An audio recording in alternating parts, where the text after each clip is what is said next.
Welcome back to episode 2 of Next Gen Agent. This is a show for real estate agents who want to become more successful, build better client relations, all while being a good person. I'm Bowie, I'm your host, and as always, today with me is Nathan Najib. How's your week been, Nathan? I've been great, man. It's been pretty busy. You just said that being successful whilst you're doing it with integrity and having a great name to yourself. Unfortunately, our industry forgets about that. And I think that's the most important thing I suggest, because yes, if you want to be successful for not 5 years, not 2 years, not 1 year, 10 years, 20 years, then you need to do it with humility. You need to be a good human being for sure. Mm-hmm. So yeah, absolutely. That's why we do it. That's why we do this. Yeah. I mean, it's difficult starting out in any business, right? But actually going for a long time. Yeah. Like you said, with online reputation now, you can get found out quite quickly. So you need to be a good person to be successful. Yeah.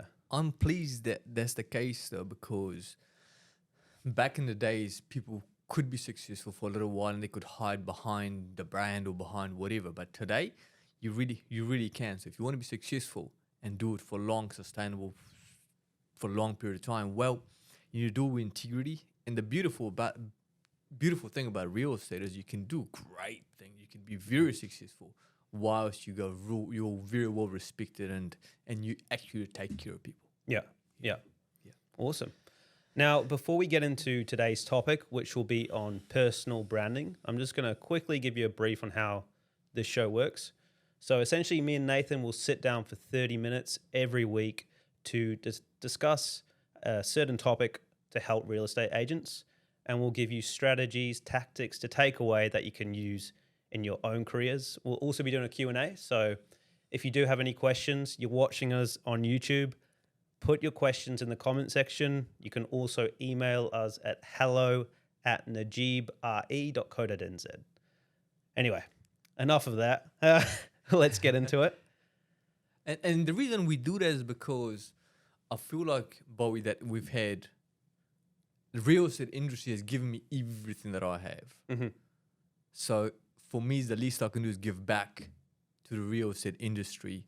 And that's the reason we're doing this. That's all. Exactly. And I would encourage you to go back, listen to episode 1. We talk about Nathan's real estate journey.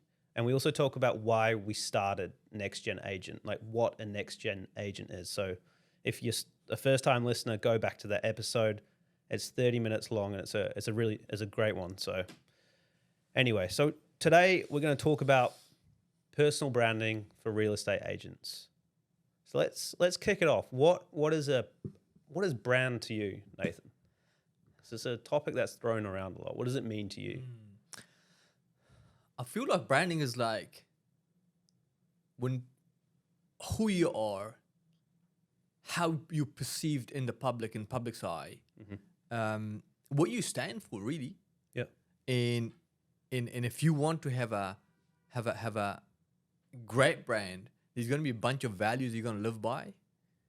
And when people think of you, they will think about, okay, this person is very competent. For example, if that's what you like to be perceived as, this person he's always available. He's got a great team behind him. He does deals with transparency, with integrity. That's how you're perceived in the public's eye. Yeah. That's what a personal brand of you. I think it got spot on. Like, I was listening to this video the other day, and they were talking about brand. Yeah. And the way they described it is, it's like an emotional connection to something, right? Yeah. It's not an actual thing. And they use a metaphor, which was, imagine a bouquet of flowers.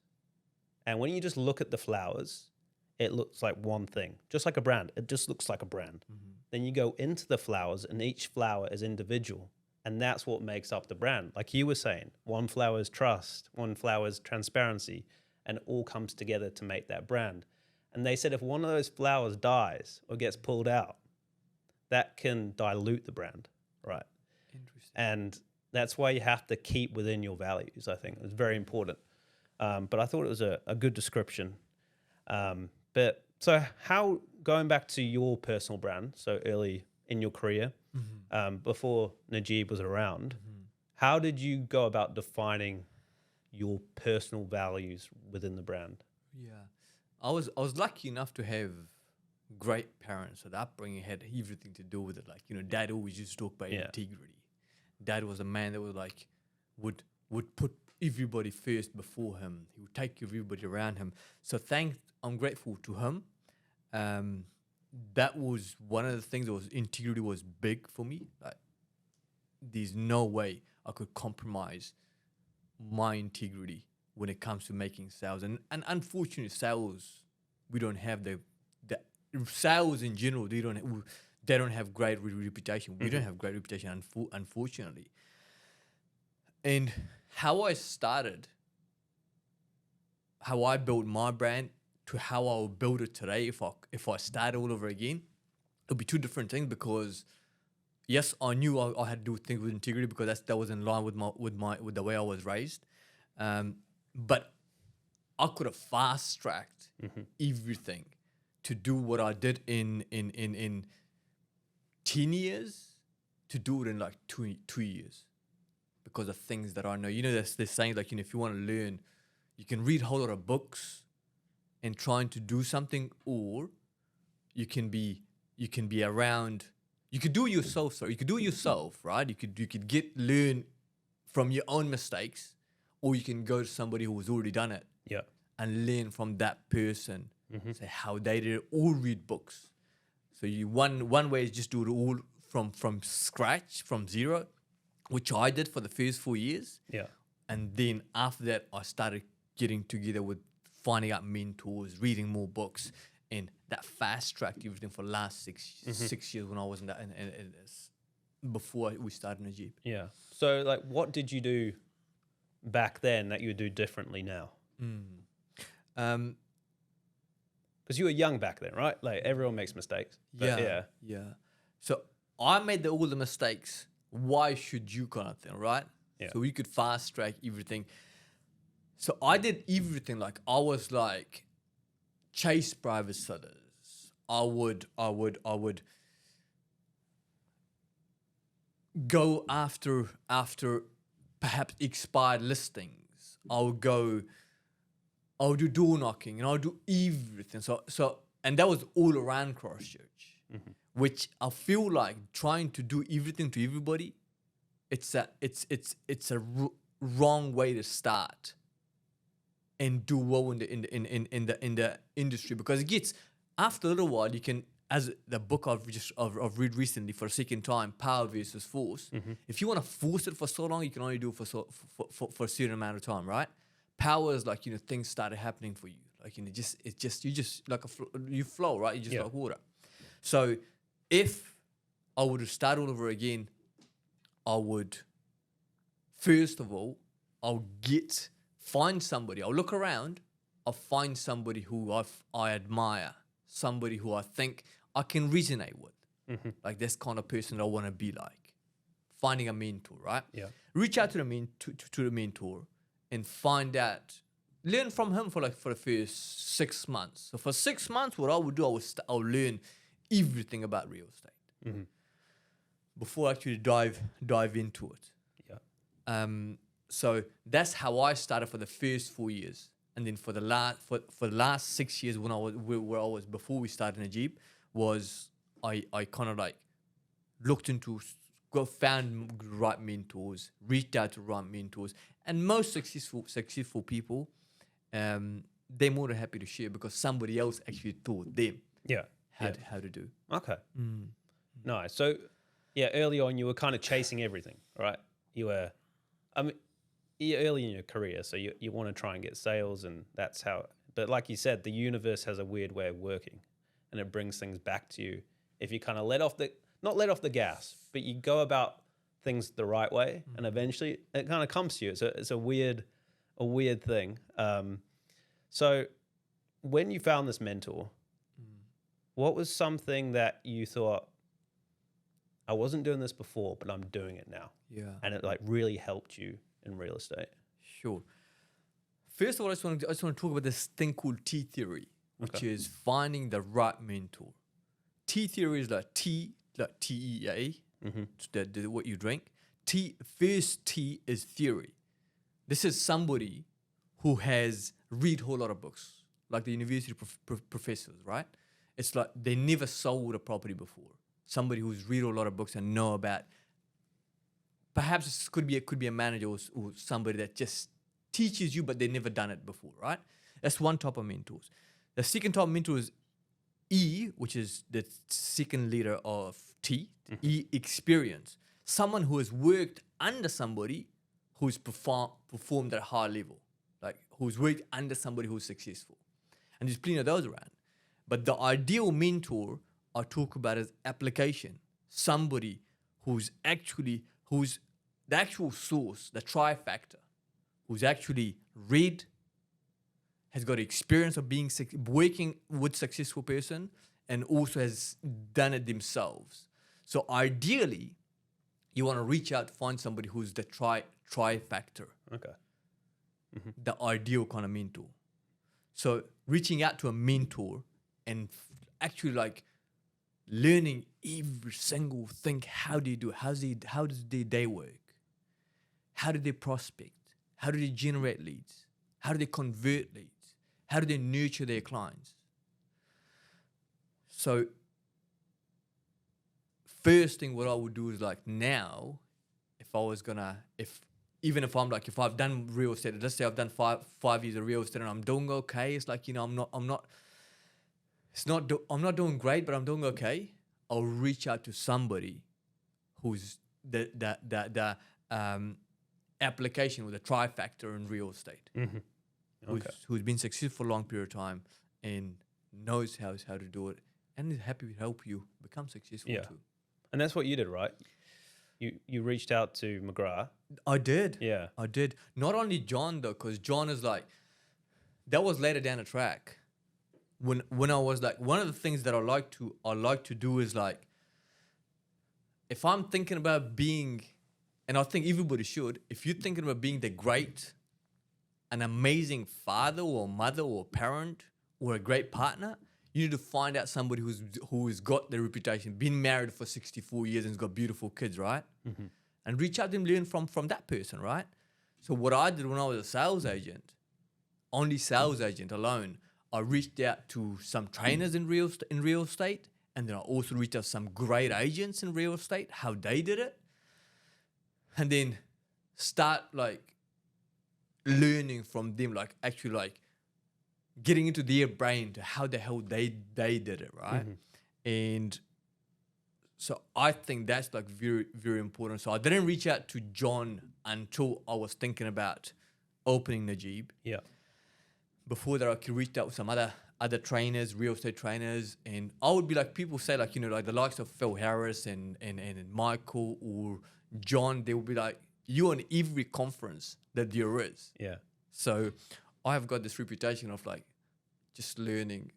Never stop learning. There's this thing called can I continuously keep on learning kind of thing. Yeah.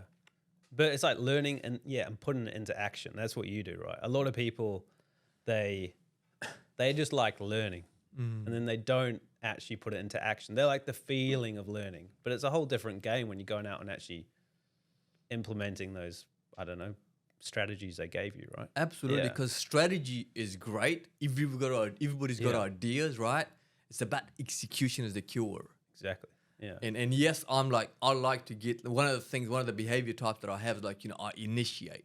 I get things done. Now, thankfully, I've got brilliant people around me that we can, like, when I've got an idea, then we come up, sit down, and put things together. You one of them. Oh, thank you. Thanks very much. Right, I want to try and like give the people something like to take, like obviously you provide a lot of value, but what, in terms of like marketing channels, right? You have your personal brand. Yeah. So you've got your values and who you want to become and you want to stay in that kind of lane. You've got your mentor. But then if somebody actually wants to go out and get business for themselves, how did you go about that? Yeah. So the business of real estate is one of the things that you got to keep in mind. It's not a short term. You hardly knock on a door and they say, "Hey, I've been waiting for you. Come and sell my house for me." That doesn't happen. It hardly ever happens. I don't think it's ever happened in my business. So one of the things is you got to have a long-term mindset. So the long-term mindset means that you out there chasing, looking for business, for sure, no question about it, but having some sort of system that what I call is a follow-up and follow-through kind of system. So, okay, I'll meet you down the road, walking down. I remember one of my first ever sales, there was a section down in Broken Run. I still talk to Glenn, actually. Glenn actually reached out to me the other day, like, you just catch up for lunch. Yeah. So I was doing door knocking in the area, and Glenn was walking down, and he bought a section down, I still remember, it was Longspur Avenue, sorry. And it was right at the end. And I meet Glenn, I got his number, I send him a card, nice to meet you. And then I kept in touch with him, and then I ended up selling that section, and then ended up selling his other property, selling the parents' house, managed the company, our company managed their mum's property, and we're like friends for life kind of thing, right? So having that long-term mentality, yes, short-term you want to go there and get business, but having this long-term mentality and having some sort of system to follow up and follow through. Mm-hmm. Okay. And yeah, long term, definitely. You're not going to be successful overnight. And it's one of those things with business marketing. It's about reps, right? Getting in front of people's faces in a good way and continuously doing it for a long time. And it can be hard because you may not get business for a while, but eventually it does come. Was there anything, I know one thing that you did do, you focused on one suburb, right? Mm-hmm. So West Melton. Yeah. It's a nice suburb. Yeah. And you're very well known there now. Mm-hmm. And you do a lot of business. Why did you decide to focus on just one suburb? Yeah, that was another thing, Bowie. Like, every agent here trying to sell everything to everybody, right? And then when I clicked on best agents on the planet, if it's Michael Clark from Clark and Hamill, if it is Alex Jordan from McGrath, if it is Tommy Hector from Harris, if it is any agent who do like millions of dollars in revenue, they specialize in this one area. They know this area like the back of their hands. They used to say that, I know how many houses on the market. I know if somebody called me from 70 Rotherham Drive, I know exactly where it is. Mm-hmm. And I was like, how the hell can that happen? But it really can.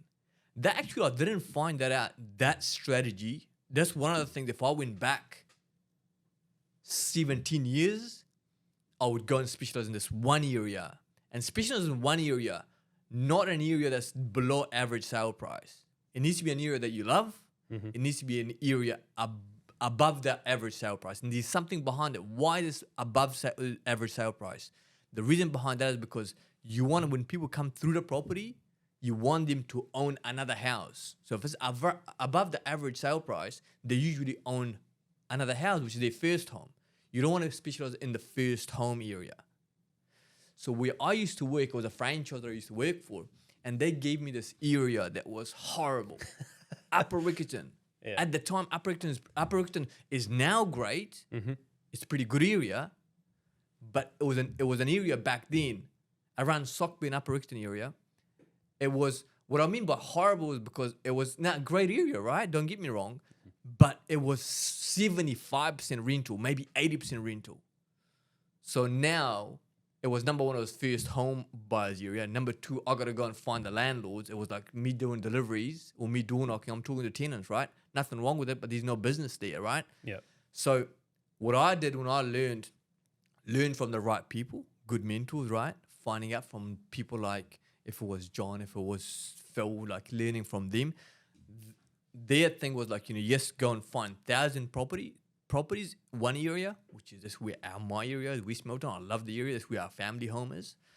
And get real well known there. Mm-hmm.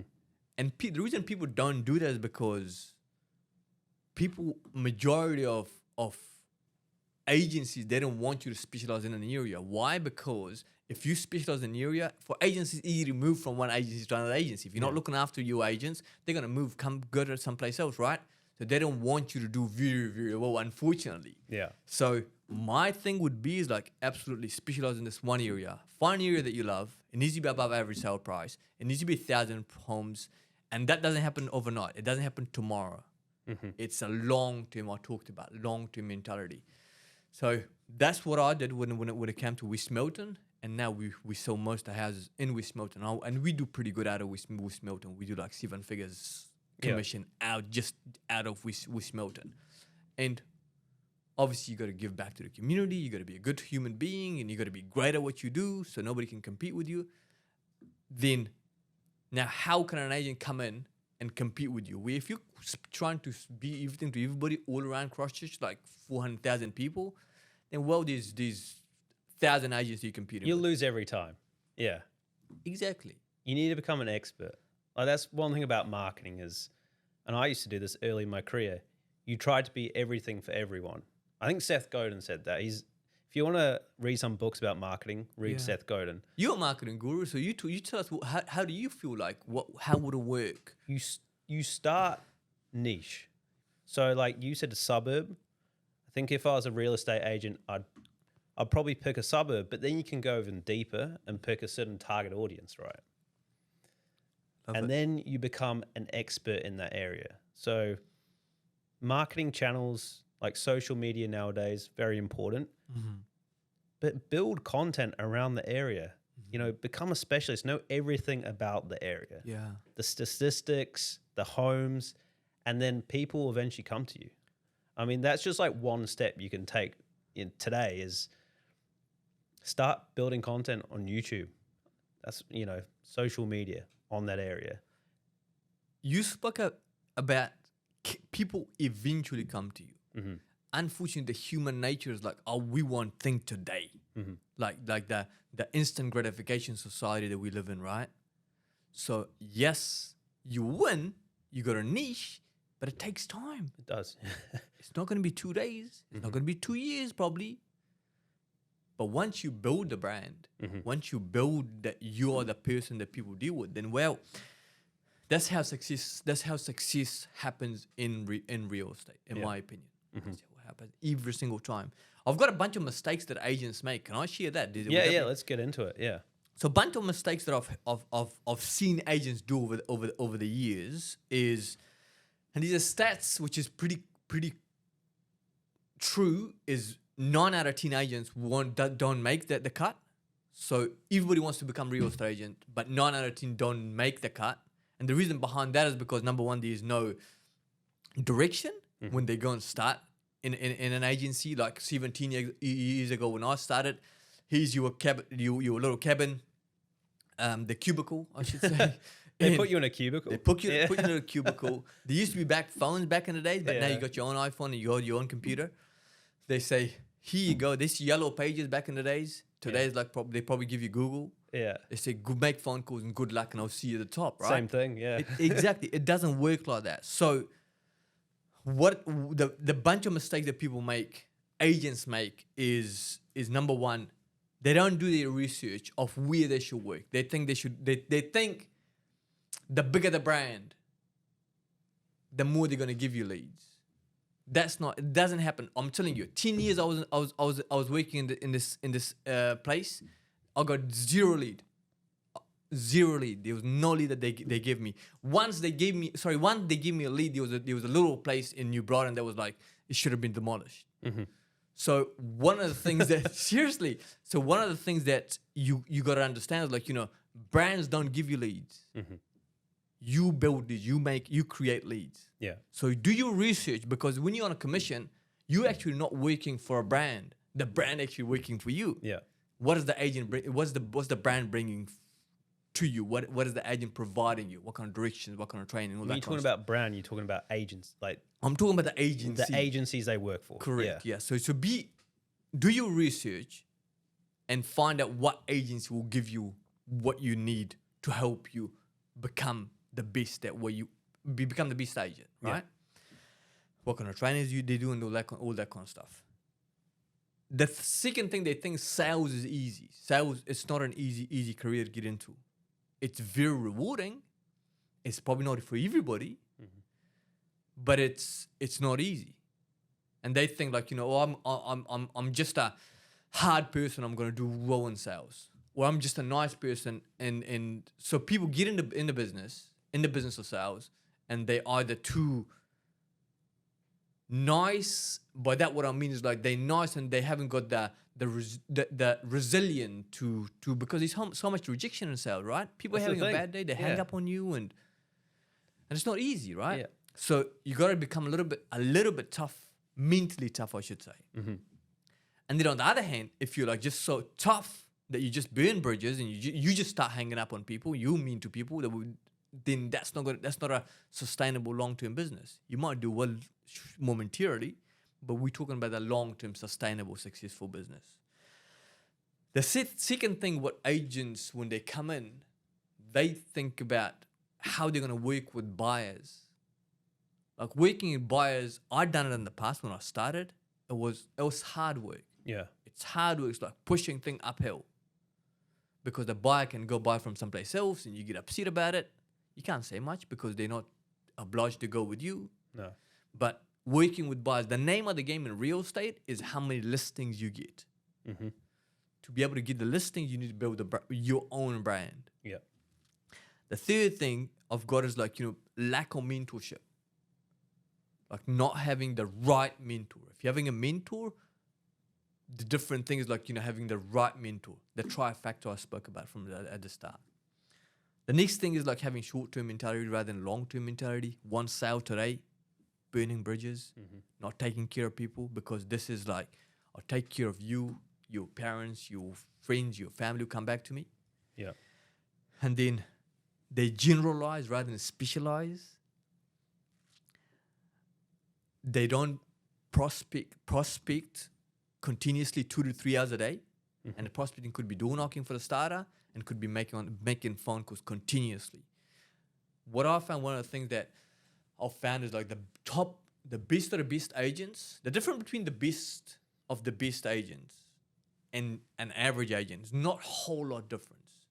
They all kind of like dress up same suit. They drive kind of the same cars, right? Yeah. There's not much difference. The only difference is consistency. The best of the best prospect. They're on the phone between 8 to 12 o'clock, 8 to 11 o'clock on the phone making phone calls. That's all they do.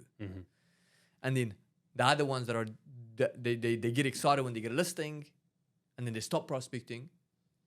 And then when they stop, they sell the property, then they start prospecting. So that's why their business is like up and down, up and down. And that's horrible. And they're never getting ahead. They're just, It's stressful. Oh, it's stressful. And then the next one is having no system, not being diligent with following up and following through. Because if you haven't got a system, okay, if you got one sales potential seller, you can handle them, right? You can. Okay, I've got John Smith here. I can follow the John Smith, right? But if you've built a pipeline, which I would encourage every agent to do.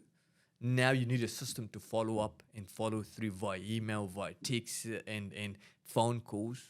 Do you want to talk about the system you use? Yeah. Yeah. Yeah, absolutely. So the system that we use is called Vault RE, which is available for every agency, but it's not this. Everybody's got the system. Like everybody, it's not like having the Ferrari in the garage. It's how you drive it. Yeah. Right? It's how you drive it. So we've got systems and we've got what we call DNAs. DNAs is like, if it's your birthday, if you're in my database, right? If it's your birthday, something pops up. So I'll call you and say happy birthday to you, happy birthday to you. I'll sing happy birthday. Yeah. Just being You did that to me, actually. I did? Yeah, it's well practiced. There Yeah. you go. There you go, right? Sometimes they tell me, like, you should not lose your day job. I think you're better off selling than singing. So they tell me sometimes I get told off for singing. Yeah, that was good. I liked it. It was in tune. Yeah. Okay. Yeah. It's been practiced for 17 years, Exactly. you see? Yeah. So birthdays, anniversary date of the property, the contact details, like, who you're married to, when is your wedding anniversary. As I get to know you, I add all this information in. And then you might get a Christmas card from me, like, every year. If you've done business with us, you get a gift from us every year. But if you haven't done business, you get a Christmas card maybe from us. But most agents would just do Christmas card. That's not where our system stops. So we've got that touch points, like once a year you get a card about anniversary of date of your house. You get a phone call from us, from me or one of the agents, my agent that works alongside me. We will call you when we sell a property in the suburb, perhaps.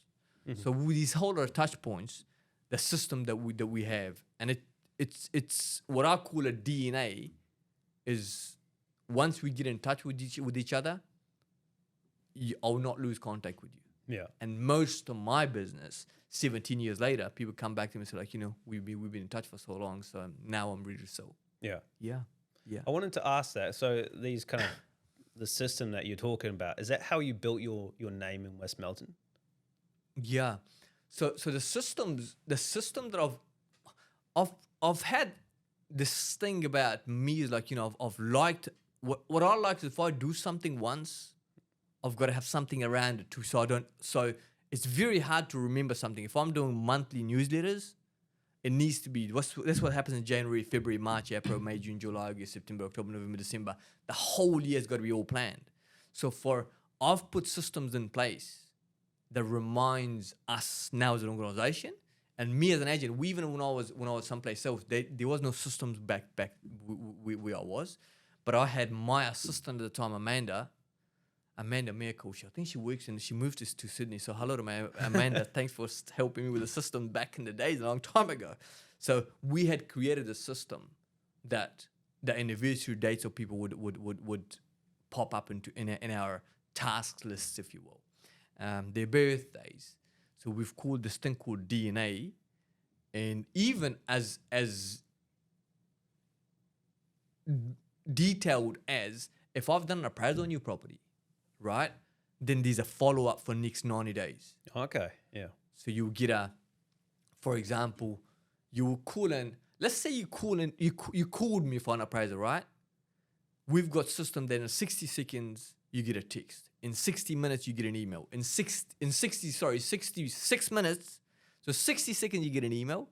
6 minutes, let me go back.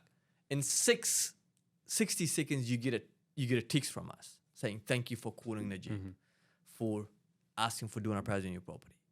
And then in 6 minutes, you get an email, introduction to me as your agent or Najib as your agency.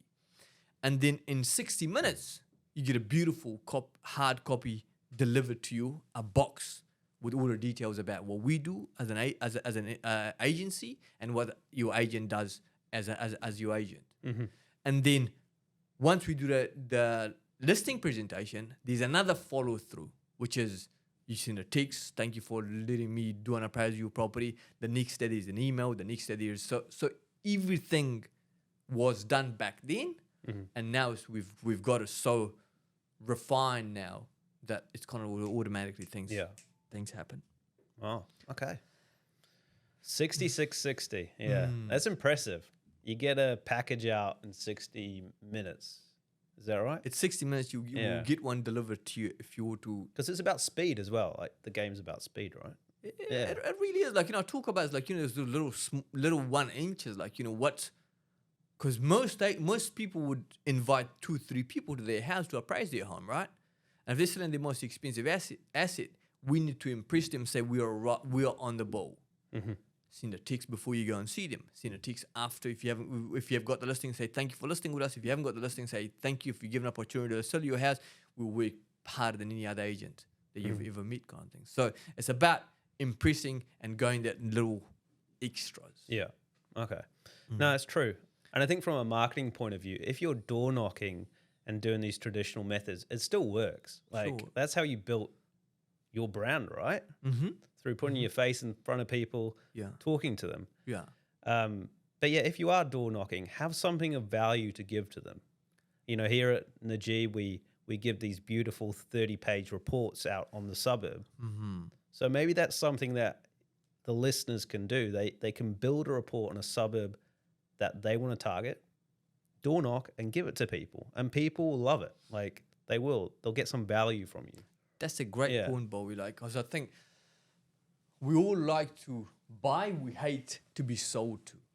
right? So if I'm knocking on your door and I'm adding value to you, then you probably not, if you're not really right there and then, you might give me your details and you go on my database and I'll call you in 2, 3, 4, 5, 6 years time and you really so. And imagine if you've got like hundreds of those, right? Exactly. Yeah. The goal is to get hundreds of those to create as the marketing called pipeline, right? Yeah.